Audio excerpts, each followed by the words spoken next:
Hello everyone, this is प्रकृति और law prep judiciary के यूट्यूब चैनल पे मैं आप सभी का बहुत बहुत स्वागत करती हूँ। तो इस सीरीज़ में हम बीएसए और इंडियन एविडेंस एक्ट को कंपैरेटिवली पढ़ रहे हैं। अभी हमने डाइंग डिक्लेरेशन तक कंप्लीट कर लिया है एंड टुडेज लेक्चर हम 26 सेक्शन जो है बीएसए का उसके जो और पॉइंट्स है उनको पढ़ने वाले हैं। फर्स्ट पॉइंट जो इसका ए पॉइंट है वो डाइंग डिक्लेरेशन से रिलेटेड है, जो बहुत बहुत इम्पॉर्टेंट है। इसको हमने पिछले लेक्चर में कवर किया था। आज हम जो और पॉइंट्स है जिनमें और सर्कमस्टेंसेस है जिसमें डेड पर्सन या जो इंसान नहीं मिल रहा है या जो बिना अनरीजनेबल डीले के या एक्सपेंस के कोर्ट के सामने नहीं लाया जा सकता है, उसके स्टेटमेंट कब रेलेवेंट होंगे इससे डील करता है। तो इसको हम एक ट्रिक के थ्रू भी याद रख सकते हैं। जो सेक्शन नंबर 26 है इसके सारे क्लॉजेस को, इसमें टोटल 8 पॉइंट्स हैं। तो पहला जो ए नंबर का है वो क्या हो जाएगा, देखो डी, इसको ऐसे याद रखेंगे, D C I circular road will have 13 stories and then last one is statement of several persons। क्या हो जाएगा, DCI circular road will have 13 stories of several persons।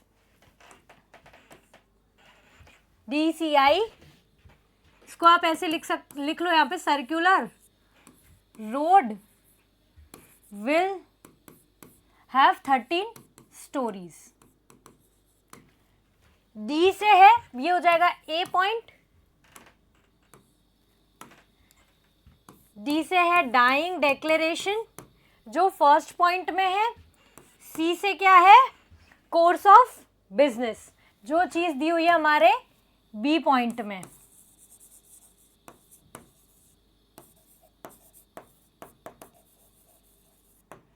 फिर आई से हो गया इंटरेस्ट, अगेंस्ट द इंटरेस्ट वाली चीज है इसमें। सी पॉइंट में D C I circular road, ये वाला क्या है, कस्टम्स से रिलेटेड है।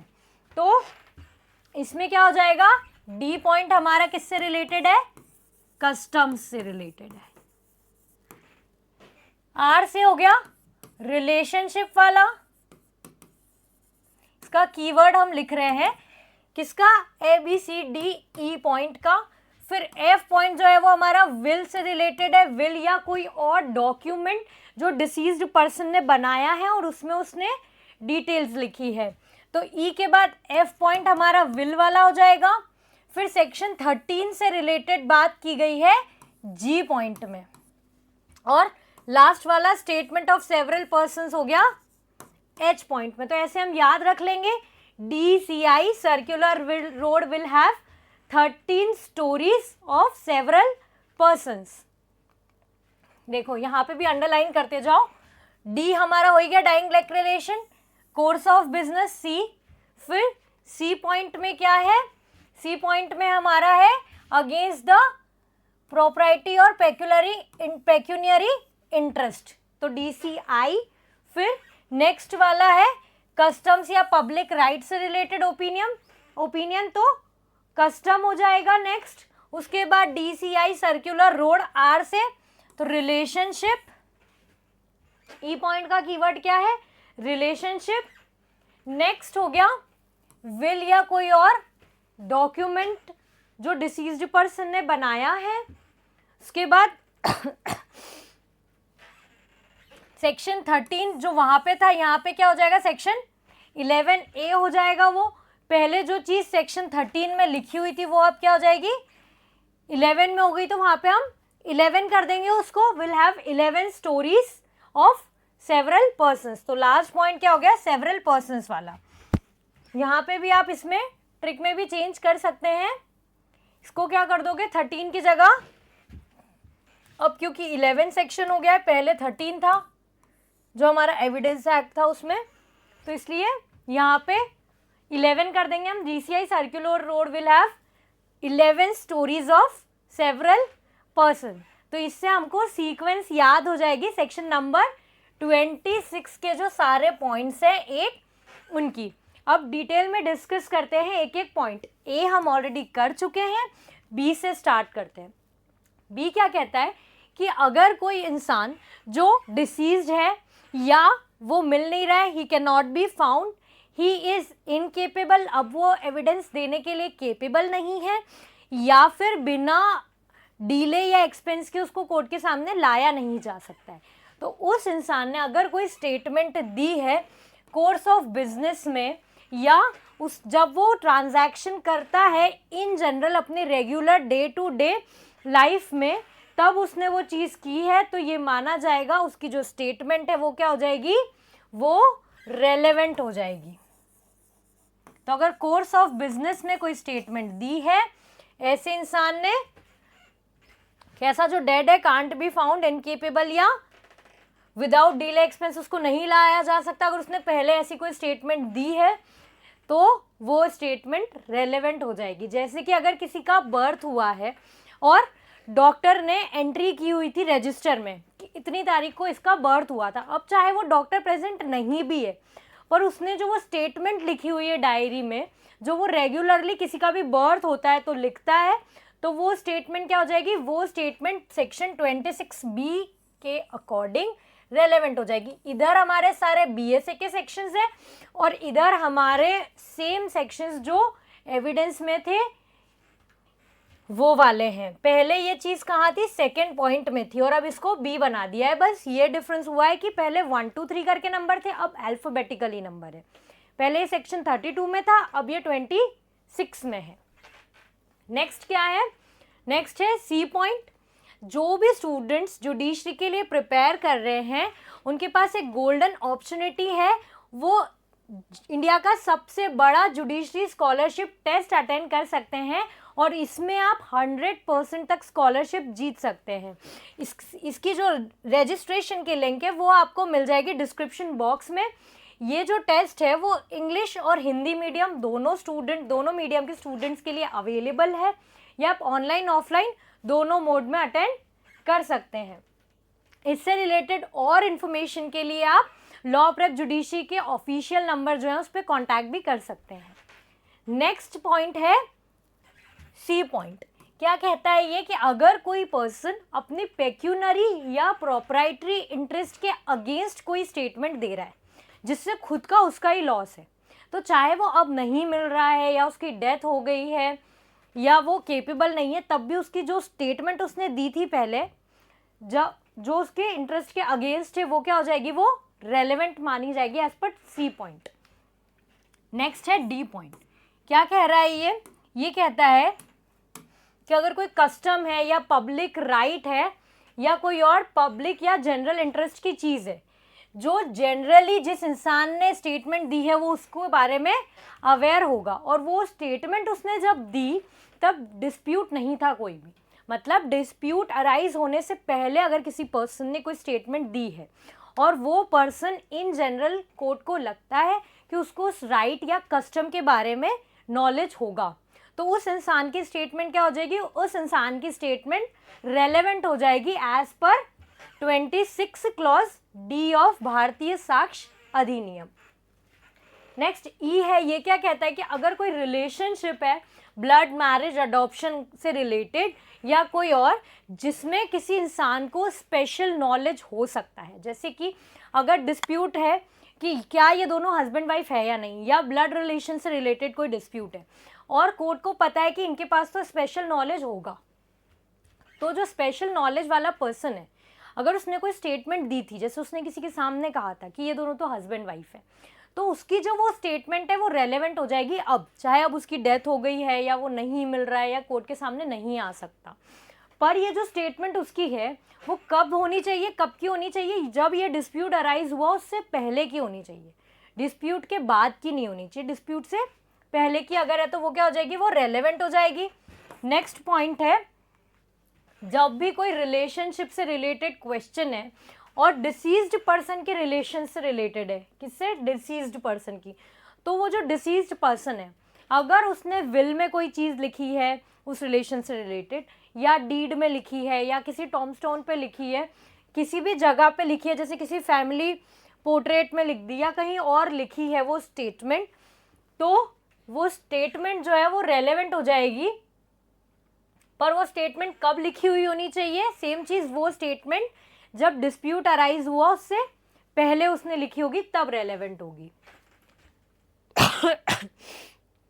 नाउ नेक्स्ट है, when the statement is contained in any deed, will या other document which relates to any transaction of 11A, 11A से रिलेटेड अगर कोई डॉक्यूमेंट है तो वो क्या हो जाएगा? वो रेलेवेंट हो जाएगा। और नेक्स्ट है, जब भी वो स्टेटमेंट नंबर ऑफ पर्सन्स ने दी है जिसमें उसके एक्सप्रेशंस और उनकी एक्सप्रेशन और फीलिंग्स शोकेस हो रहे हैं, तो वो स्टेटमेंट भी रेलेवेंट हो जाएगी, चाहे वो पर्सन्स अभी जो है कोर्ट के सामने प्रेजेंट नहीं हो सकते।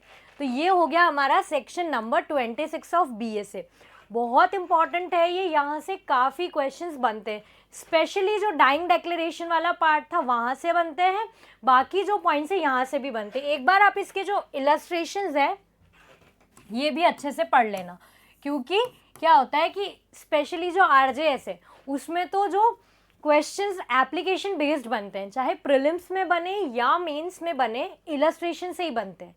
तो इलस्ट्रेशंस हमको अच्छे से पढ़ना है। अगर हम नहीं पढ़ते हैं इलस्ट्रेशन तो हम काफ़ी कंफ्यूज हो जाते हैं। एप्लीकेशन बेस्ड क्वेश्चन जब आता है तो हमको लगता है इसका आंसर ये होगा या ये होगा, रेलेवेंट होगा फैक्ट या नहीं होगा। अगर हमने इलस्ट्रेशन देखा होगा तो हमारे लिए काफ़ी ईजी हो जाता है कि वो फैक्ट रेलेवेंट होगा या नहीं होगा। काफ़ी सारे इलस्ट्रेशंस है इसमें। नेक्स्ट है सेक्शन नंबर 27 ऑफ BSA, जो पहले सेक्शन 33 था। क्या कहता है ये प्रोविजन कहता है कि अगर कोई स्टेटमेंट आपने एक स्टेज पे दी या किसी एक प्रोसीडिंग में दी तो वो स्टेटमेंट सब्सिक्वेंट लेवल पे कब रेलेवेंट होगी। तो इसमें ये चीज़ दी हुई है कि evidence given by a witness, अगर कोई विटनेस किसी जुडिशियल प्रोसीडिंग में या कोई भी अथॉरिटी जो क्या है, जो ऑथोराइज्ड है लॉ के द्वारा वो स्टेटमेंट लेने के लिए, मतलब क्या होना चाहिए, या तो वो स्टेटमेंट विटनेस ने किसको दी हो, कोर्ट में दी हो, या फिर कोई और ऑथोराइज्ड पर्सन के सामने दी है।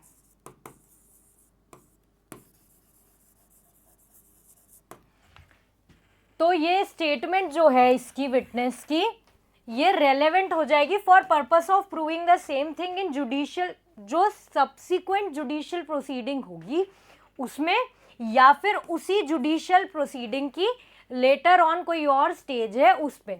तो अगर किसी विटनेस ने कोर्ट में या ऑथोराइज्ड पर्सन के सामने स्टेटमेंट दी है तो ये स्टेटमेंट रेलेवेंट हो जाएगी सब्सिक्वेंट प्रोसीडिंग अगर कोई हो रही है उन दोनों पार्टीज के बीच में फिर से, तब, या फिर उसी जुडिशियल प्रोसीडिंग की बाद वाली स्टेज पे।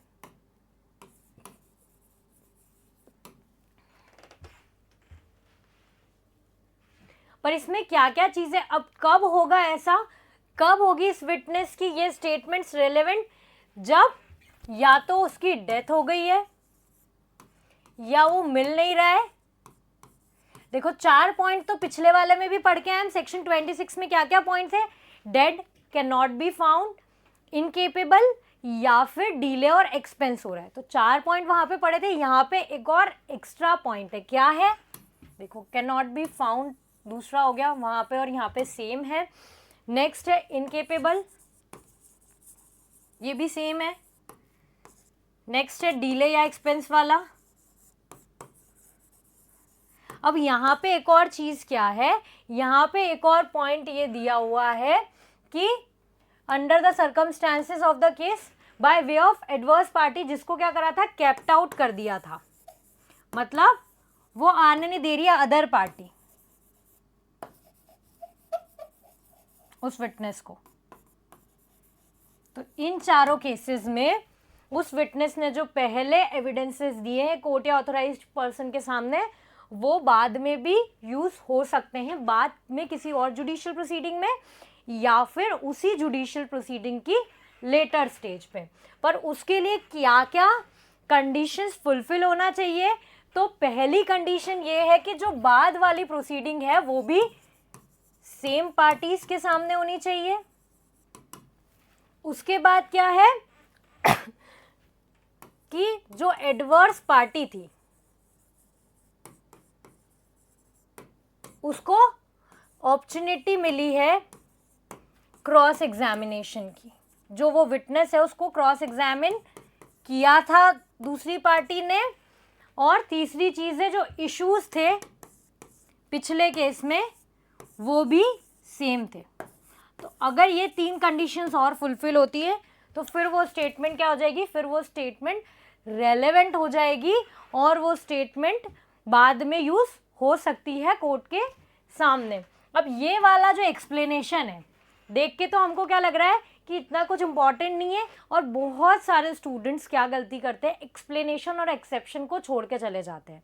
पर आजकल आप ट्रेंड देखोगे कि जो एग्जामिनेशन अथॉरिटीज़ हैं वो ऐसे जो लीस्ट इम्पॉर्टेंट या हमको ऐसा लगता है कि कम इम्पॉर्टेंट चीज़ें हैं वहाँ से क्वेश्चंस बहुत पूछ रही है।